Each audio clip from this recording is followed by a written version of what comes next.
It reminds us that without political stability in our country,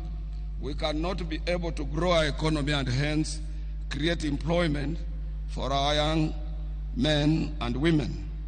Your Excellency, this is a very special Labor Day for you, considering it is first Labor Day celebration with you as our President. We at Kodi, Kenya, Your Excellency, we remain greatly indebted to you for being receptive and honoring us, bearing in mind that we had opposition during your election,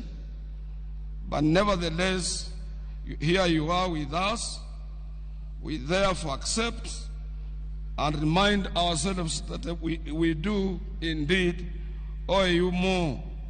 than what you owe to us. We also want to take this opportunity to highly thank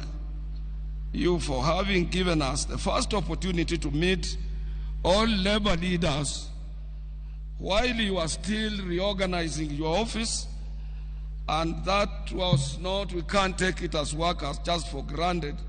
that because you love workers, you accepted our delegation to be with you on 14th of February 2023 at State House, Nairobi.